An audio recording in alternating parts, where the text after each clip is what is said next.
My name is Alessandra Asteriti. I used to teach public international law at the University of Leuphana in Lüneburg until the student complained about my transphobic views and the university saw it fit to get rid of me. And so now here I am. I'm still working and researching on these materials, which I started in earnest, should say, in 2019.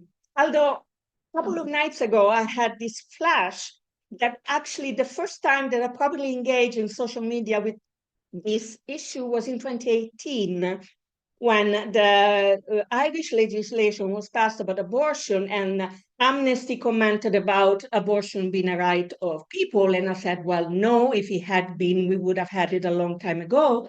It's a right of women, and which is why we've waited so long. And of course, I started receiving the usual deluge of transphobic bitch, blah, blah, blah. I swear liberally. And so I decided for a while to mute all these words while I was reading up on things, because this is always my reaction. I have 4 degrees, not because I'm a genius, but because every time there's a problem, it's like, okay, then let's study it. So I started reading on this, and the more I read, and the more I realized that it made sense to maintain the fixity and the importance of sex as a relevant legal category to protect certain rights of women. We should remember that it was actually women who for 100 years fought so that sex was not relevant information about yourself when it concerns your rights. But at the same time, the law cannot ignore reality. And the reality of women's body in a law designed by men ends up being the odd thing out. And that odd thing out has to be maintained, recognized, and accounted for and protected. The shift from sex to gender identity, it is almost useless to speak about trans, because this is about sex and gender identity. And gender identity is a universal that we all have. It's not something trans people have.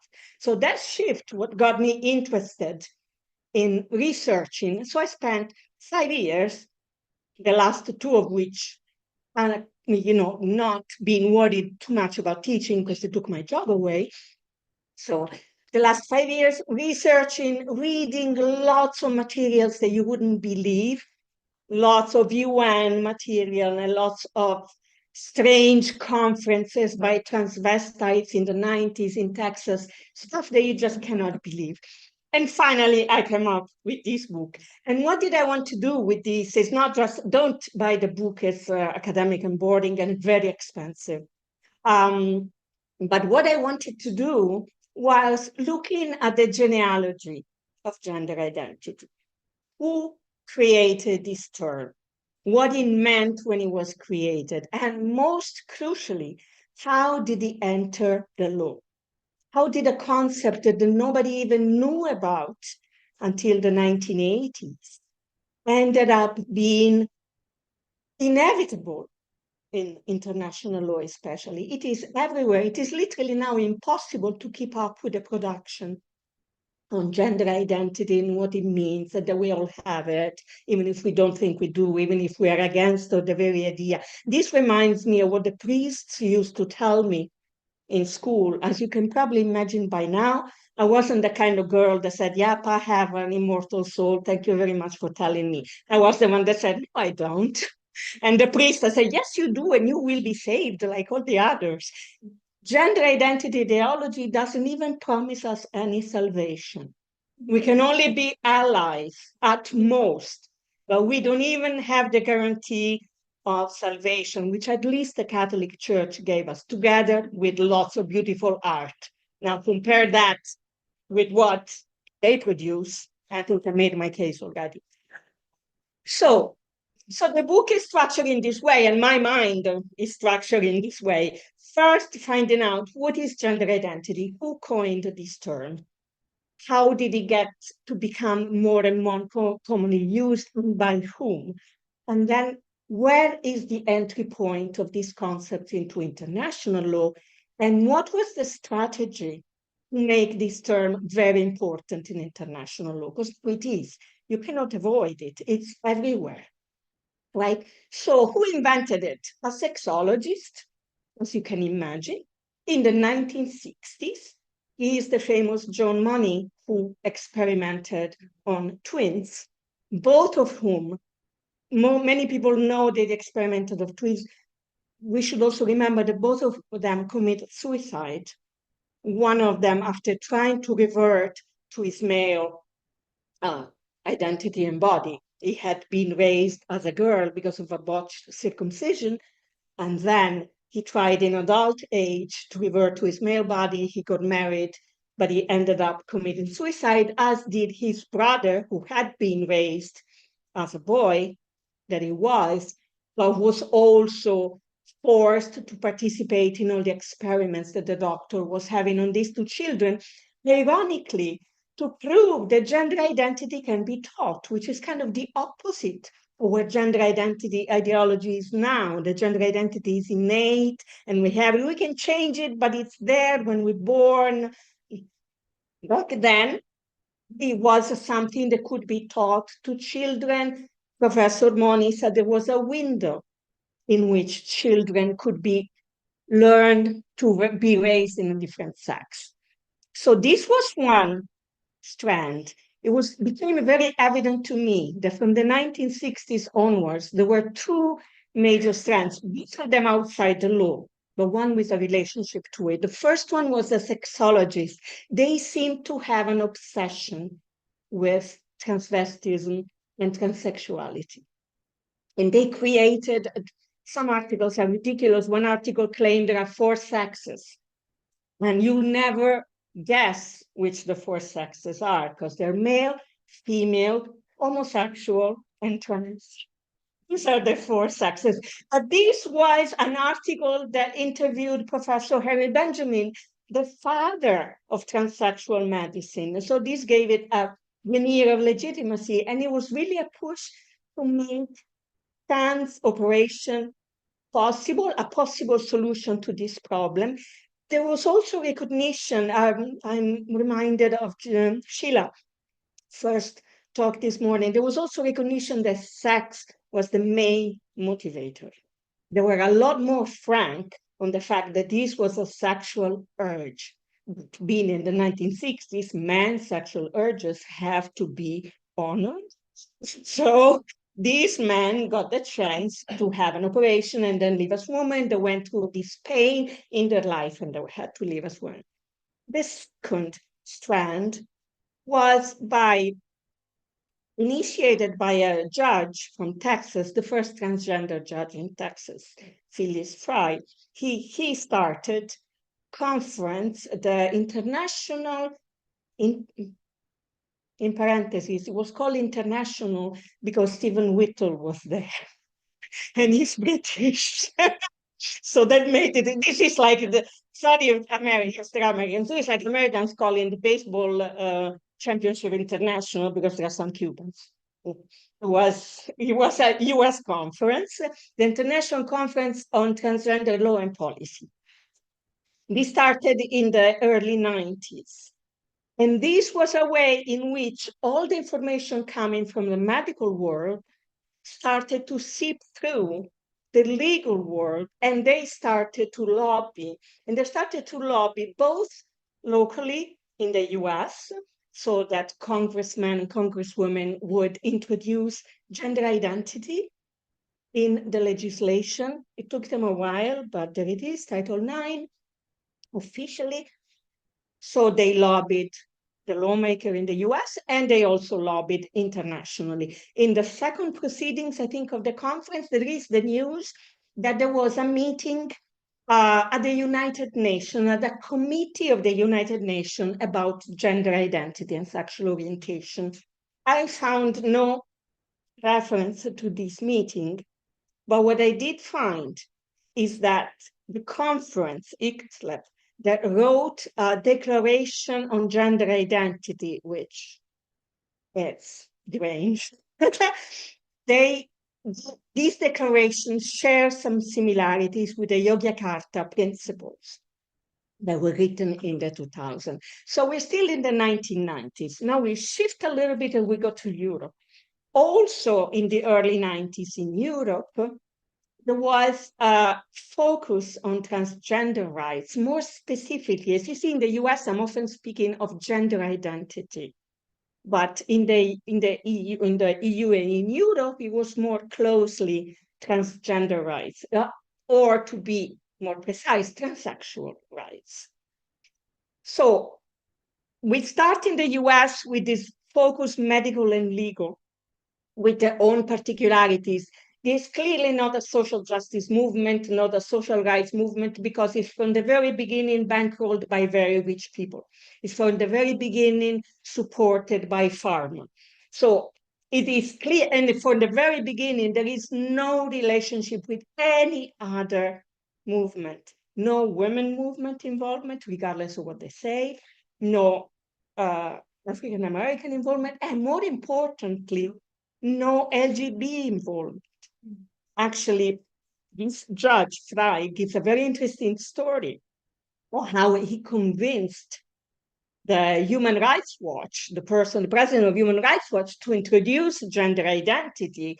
And he very frankly speaks about how much difficulty they had in colonizing the LGBT movement. There is a famous march in Washington, I think it was 1992 and 1993, where he is very critical of the LGBT movement because they did not welcome their trans sisters and brothers. While now there is the narrative that this was from time immemorial, was a relationship of common, the women were always on the side of trans and LGBT people were always, this is absolutely not true. It was very strictly transvestites, 99% of them men, clearly, and it was quite outside all the other social rights. Because they're frankly very regressive in their attitude to sexual politics. So it's no surprise that they had not very strong link. So they were very successful in creating a link with LGBT movement and colonizing it from the inside, like the invasion of the body snatchers. But it was never really a progressive movement. It wasn't initiated by progressive people, and it wasn't supported by progressive people. When we see the shift to Europe, then we see that they better start refining their strategy in law. And the strategy in law starts from the premise that international law does not contain any conventional instrument that is a treaty, or any customary international law rule that is the law that is unwritten followed by states under a sense of obligation. Most people don't understand what that means, including many international lawyers, but there isn't any reference to gender identity in any of these. So the strategy was two-pronged for Twitter. The first one was to capture international organizations, the soft belly of international law. Many of the countries at the UN, yes, technically they're all equal, but many countries are poor and they're looking for visibility and they're looking for money. And to support an ideology that is supported by the West with the promise that you will receive funding and money and technical help can be very attractive for some countries. So this was first, let's capture international organization. And the second one is, let's fight this through the courts. They had already done this at the national level with some success.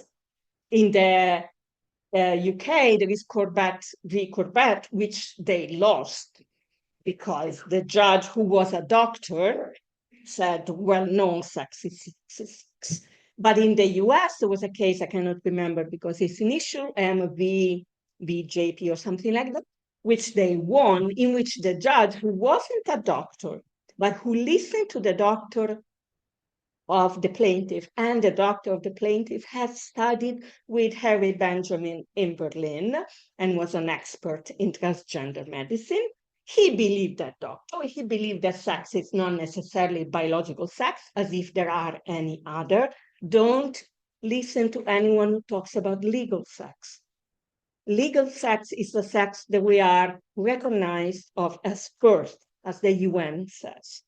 Our legal identity includes our date of birth and our sex and our nationality. These are the three things that give us rights in law. So that's our legal sex. And any person with a GRC will also have their legal sex in the registry of birth, which never changes. The GRC just gives them an acquired gender that allows the law to treat them as if they were the opposite sex, for some limited, very limited circumstances. And the reason I'm saying very limited is because to treat a person differently because they have a GRC, you have to know they have a GRC, and almost nobody knows they have a GRC. Only their employers or the state in legal circumstances. All of us in this room will never know if a person has a GRC. We have the right to ask, they don't have the duty to answer, so we will never know. So where was I? Yes, so the first strand was capture international organization. Second strand was capture the courts. Now, capturing international courts was a fortunate marriage of strands because the most important court in human rights is the European Court of Human Rights because it's the longer, it has the longest jurisprudence, because it's very listened to, although international law does not have a rule of precedent. So courts don't have to follow what they said before, and there are no other courts that have to follow what the European Court of Human Rights has said, right? However, they are influential. People listen to them and read them. The European Court of Human Rights is the court of the Council of Europe, one of the best captured, ironically, best captured organizations in Europe. From 1993, when they organized the first colloquium on transgender rights, all the way until now. Now the EU is also following on this road. Can't remember who said Stonewall changed the definition of LGBT as same gender as opposed to same sex. But the European Commission now also follows this definition. The European Commission. As I said many times, if this was just a social media trend, I wouldn't have cared. I would have kept my job teaching, of all things, investment law and European economic law. If I took notice, it's because what crazy people were saying on social media, the European Commission was repeating. The European Commission talking about children being queer, of protecting the rights of the plus community. Are they? I am not going to protect a person that doesn't even want to identify themselves. So when I saw that how pervasive the capture was, then I decided that I needed to look at this. And then I saw how well their strategy at work, how efficiently they capture this organization, because these organizations are very easy to capture. The UN, but also other organizations, because literally sometimes we're talking about one single influential individual. You get them, and then they set the policy for the department, and you're done. Your job is done, right? And it still takes a long time. We're talking about concerted strategy since the 90s. So that's a long time, although not for me, because I was still already an adult. But it is 30 years of working through the institution, this march across the institutions and in the courts. Now, in the courts, again, you can see, I like to do all these little diagrams.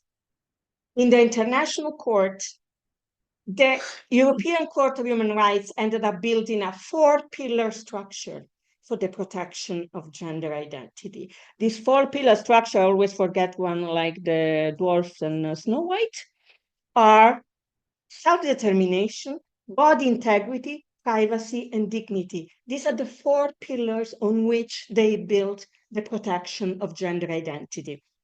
Of course, now here I don't have the time to dismantle all of them individually, but if you just think of privacy, depending which side of the bond, it is supposed to protect information otherwise not available, as your sexual orientation. Your sex life is your private life. You can decide to share it, but otherwise it's private information, and the government doesn't have the right to ask you Are you gay or straight? But your gender identity is not private information in the sense that if you decide not to be the sex that is on your birth certificate, you cannot complain when the government demands that you produce your certificate because it's a breach of privacy, because the government wrote the certificate. They know very well what's in the certificate. They just request production of a certificate for certain things like getting your passport the first time, not very many other reasons, by the way, in the UK. In Germany, for example, you have to produce it at all times. I don't have a birth certificate because I was kicked out of Libya, so I have a refugee certificate. But be that as it may, normally in the UK, it's not used very often. Like, but the first time you ask for a passport, they ask you for your birth certificate. But basically, people who claim to be transgender are claiming that the government is breaching the right to privacy by asking them to produce a certificate that does not respect their current appearance. I do not see any privacy issue involved with this, but the government knows the sex of that person because they wrote the certificate and can see the appearance of the person. And if there is a disconnect, it doesn't affect the validity of the certificate. This is just one example of how these concepts are actually being bent out of shape to fit gender identity in this. And this was very much by design. Stephen Whittle was asked once why in the Yogyakarta principle, which are these principles written by a group of self-appointed experts of human rights about gender identity and sex orientation, and he was asked, why you never mention trans and cis in these principles? Isn't that a bit ironic? And he replied, she replied quite clearly, because we didn't want these to be just us. We want this concept to be universal, the universal quality that we all have. This is why I said it doesn't matter. Trends are just being used. If I'm being very generous, I would feel sorry for them, but I'm not very generous. But they are being used to introduce this concept into law, so to dislodge sex as a relevant legal category in the law and replace it with gender identity so that we all have one. If you read the definition included in the Yogyakarta principle and repeated by the independent expert of the UN on sexual orientation and gender identity, it says all persons have some form of gender identity. I don't. Am I a known person?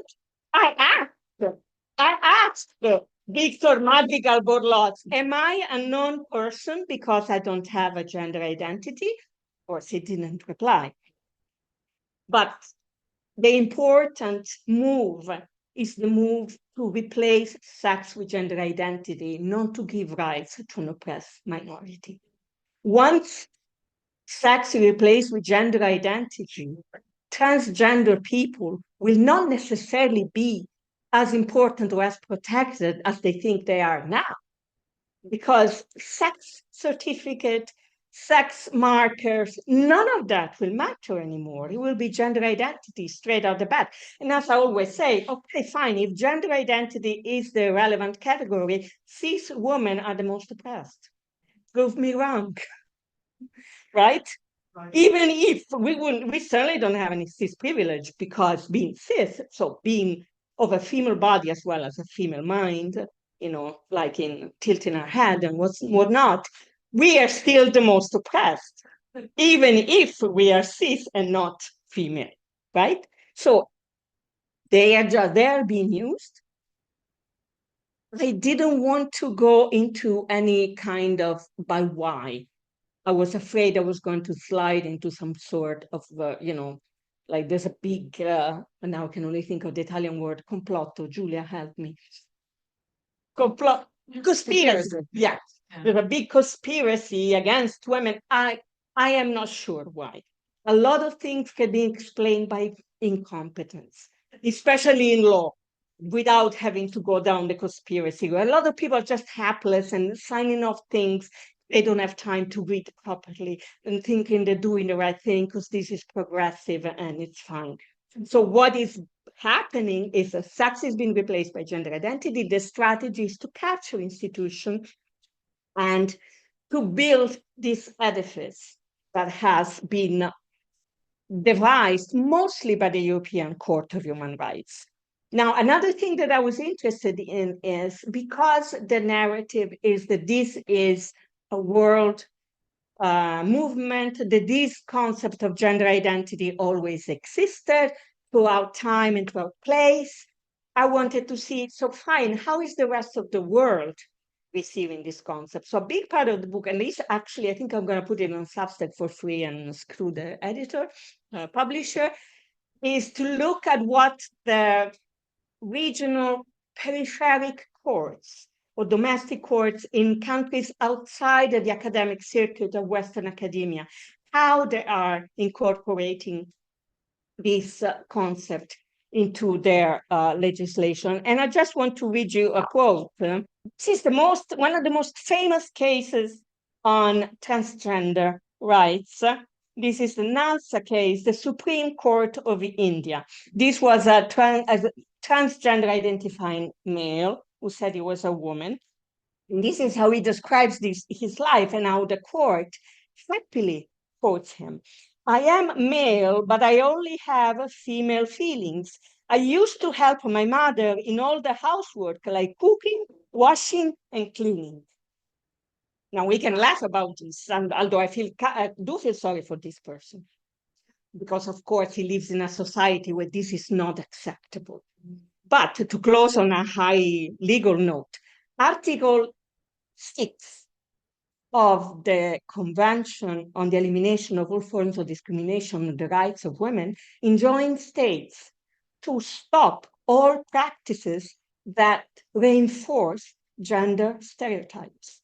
Recognizing a man as a woman because he likes to cook is reinforcing gender stereotypes. And therefore, again, these are the simple, to me, simple, I'm not a legal genius. These are the simple legal arguments that human rights lawyers should be making, but none of them is making it. I was met always with complete silence. So you can't imagine how nice it feels to have a room of faces in front of me. And on this, I can close.